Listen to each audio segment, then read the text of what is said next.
City, where they are a bunch of gladiators. Patrick Mahomes, I think he's going to be better without Tyreek Hill. Better. Hear me out on this. There was some friction between Hill and Mahomes in the locker room toward the late part of the season. I mean, you can hear it in his podcast, the way that he talks about it. He wanted the ball more. And look, he got it a fair amount, but I think that Mahomes is going to be better because he's going to be forced to go back to the basics. And let's not forget they have Mecole Hardman, who has been an inconsistent player. He's not as fast as Tyreek Hill, but I think that you get him in the right situation, he has a more consistent season, and they can still have that deep threat, that speed-breaking threat. Okay, could be interesting, but this friction between the two of them, so interesting, especially when you consider the Chiefs have so many weapons. You got to spread the ball around. What do you make of this friction between them? Yeah, I think that's a little bit strange, but looking at the Kansas City Chiefs, I feel like this is a situation where they have to be careful, not about trying to offset the loss of Tyreek Hill, but about trying to get their left tackle in, the guy, Orlando Brown,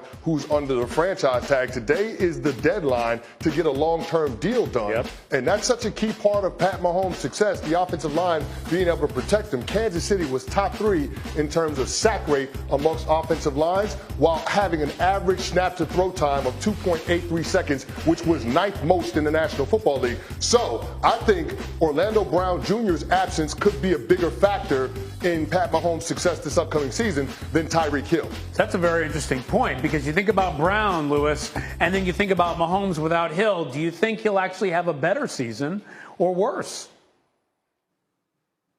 Look, I think it all depends, Ryan, how we define better or worse. Because look, in 2018, when he won the league MVP and threw 50 touchdowns and I believe 12 interceptions, the next year he came back, although he played 2 fewer games, I believe, in 2019 when they beat San Francisco in the Super Bowl. His touchdown total was cut in half. He only threw 26 touchdowns, had about 12 interceptions. So I think it's going to be about efficiency for him. It's not going to be about raw yardage. I mean, he's always been right around the 66% thrower of the football in terms of completion percentage. His completion percentage above expectation has never been as great as it probably can be, but maybe that goes up because, again, he becomes more efficient. I don't know if the yardage explodes. I don't know if they're going to have one guy who's going to have over 100 catches. I doubt it. But I think ultimately Patrick is at the point in his career where he has proven to all of us that he can make throws that maybe only 1 or 2 people in the history of the league have been able to make.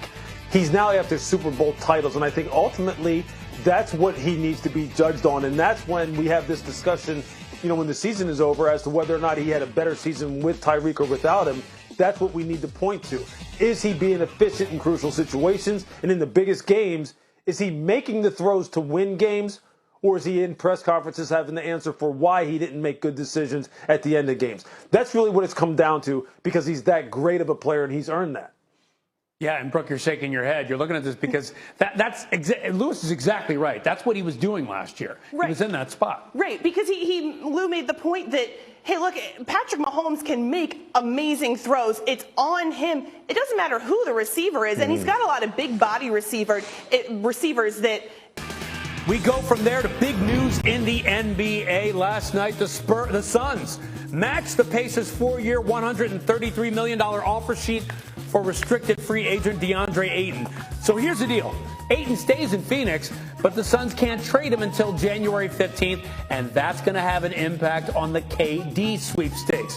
So let's bring back in Wendy and Nick Friedel. And Wendy, I'll start with you. What is the impact that Ayton's offer sheet now has on KD?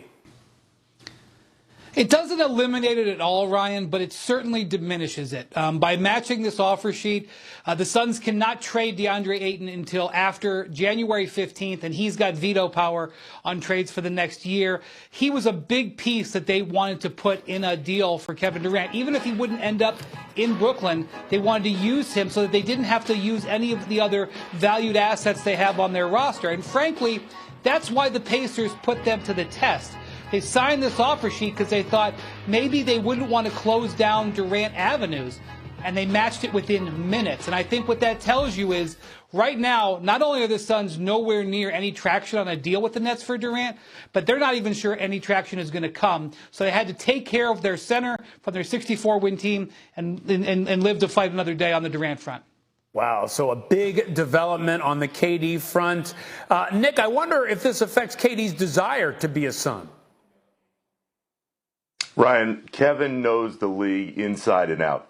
And he also knows that there are not as many ways for Phoenix to make it happen now because they've made this move. So he's watching this very closely, just like the rest of us. But there's no question, if you're Kevin Durant and you know there's not a space right now to get you there, he's got to be sitting there wondering, all right, do I really still want to push to go there? Or is there more of a chance potentially for me to at least start the season in Brooklyn? And I know the Nets are hoping that, and it's hope right now, but they're hoping that that is the choice he decides to make. But he is well aware of the environment across the league.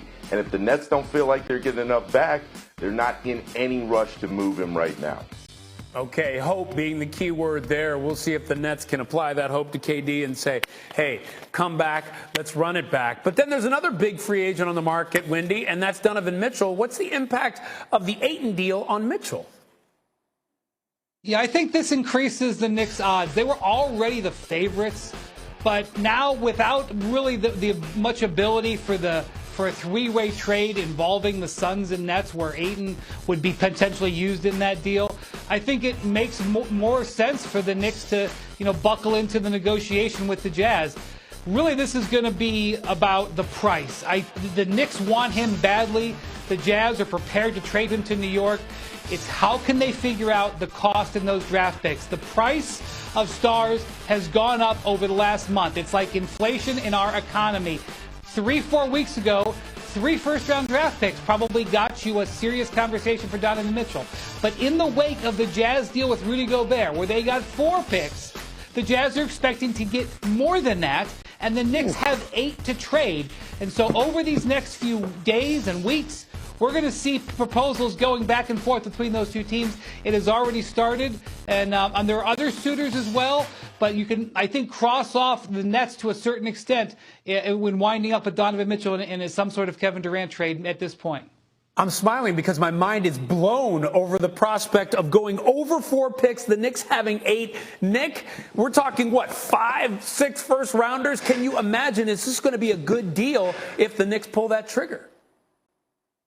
Hell no. Right. I mean, if you're Tibbs, you're sitting there going, okay, we got to make this work. We got to get Donovan, whatever it takes. You think I care about picks 5 years from now? Of course not. But the reality is if you make this deal and you're the Knicks, you are capping yourself with what you have in place at a second-round team. So I understand the push to want to get a star. I just don't understand the price that it would take to make it happen. There are a lot of people around the league, I'm sure, who are cursing out Danny Ainge right now because of the Gobert deal and now because of the Mitchell deal and the picks that are involved.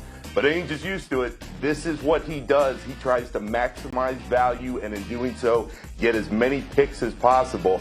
If you're the Knicks, though, Ryan, what other options do you have to try and land that guy to build around? I would expect right now for them to get it done, but that is a huge price to pay with all that draft capital. Indeed it is. Wendy, I'll give you the final word. Yeah, I think that's the thing. The Knicks have been so starved for a star of this level. This is a guy from the New York area. It lines up. It's going to